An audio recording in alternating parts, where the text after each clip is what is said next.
Hi dear, आज के इस वीडियो में हम देखेंगे इन सभी वर्ड्स एंड सेंटेंसेस का हिंदी मीनिंग और आखिर किस टाइप की सिचुएशन में हम इनका यूज़ कर सकते हैं। तो आइए वीडियो की शुरुआत करते हैं। सबसे पहले हमारे पास है कॉन्ग्रेचुलेशंस ऑन। इसका मतलब होता है किसी चीज़ पे किसी को बधाई देना। ध्यान देने की बात यहाँ पे यह है कि जो कॉन्ग्रेचुलेशन है उसमें एस ज़रूर लगाइएगा, नहीं तो वो गलत हो जाएगा ग्रामेटिकली।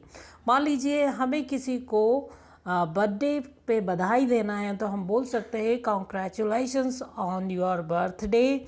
और अगर कोई मैच जीत जाता है उस पर अगर हमें बधाई देना है तो हम बोल सकते हैं congratulations on winning the match.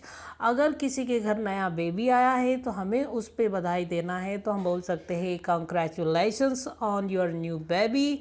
या किसी ने नई कार खरीदा है और उस पर बधाई देना है तो हम बोल सकते हैं congratulations on your new car.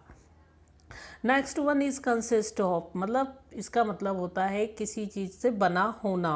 जैसे the package consist of some books 10 pens and 5 pencils. हम एक बंच बनाते हैं, एक पैकेज बनाते हैं, तो उस पैकेज किस किस चीज़ों से बना है।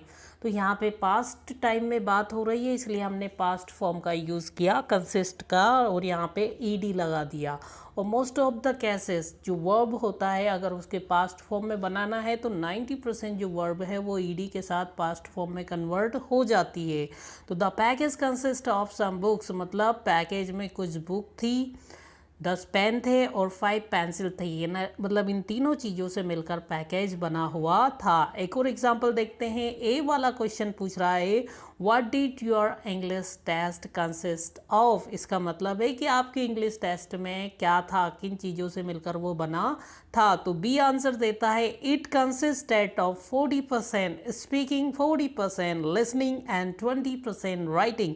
यानी वो पूरा लिखित में नहीं था, उसमें 40% आपको बोलना था, 40% आपको सुनना था और 20% आपको लिखना था। और इन तीनों मिलाकर वो टेस्ट 100% का हो गया।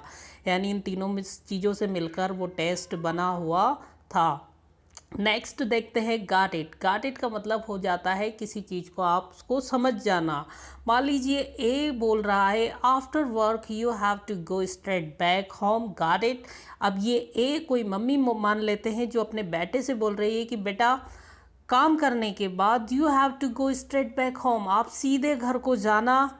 ये बात समझ गए, मतलब मम्मी ने बोला है कि आपको काम के बाद सीधे घर को जाना है, ये बात आपको समझ में आ गई। इसी चीज़ को शॉर्ट में बोला जाता है गाट इट। अब बेटा बोलता है या हाँ आई गैट इट, हाँ मुझे बात समझ में आ गई, जो आपने कहा मैं वैसा ही करूँगा जैसा आपने कहा, ये बात मुझे समझ में आ गई। इसी चीज़ को आप बोल सकते हैं डू यू अंडरस्टैंड, या फिर बोल सकते हैं शॉर्ट में अंडरस्टैंड, या फिर बोल सकते हैं गॉट इट। तीनों का मतलब होता है कोई व्यक्ति जो बात बोलता है वो आपको समझ में आई या नहीं। तो इसी को कंफर्म करने के लिए आप पूछ सकते हो डू यू अंडरस्टैंड, अंडरस्टैंड या गॉट इट। लास्ट वन देखते हैं do you have a time. एक एग्जांपल से समझते हैं। मान लो ए ने किसी से पूछा excuse me do you have a time. इसका मतलब है कि क्या आपके पास थोड़ा समय है, तुम्हारे पास कुछ समय है। तो और या बोल सकते हैं excuse me do you have a time to talk about X Y Z. क्या आपके पास एक्स वाई जेड पर बात करने के लिए कुछ समय है, क्योंकि परमिशन तो लेना पड़ता है ना, हर किसी का टाइम आप वेस्ट नहीं कर सकते, उससे लेना पड़ता है परमिशन। आप बोल सकते हैं डू यू हैव टाइम, या फिर आप बोल सकते हैं do you have a minute. इन दोनों का मतलब होता है क्या आपके पास समय है कुछ बात करने का, या मैं कुछ पूछ रहा हूँ उसका जवाब देने का।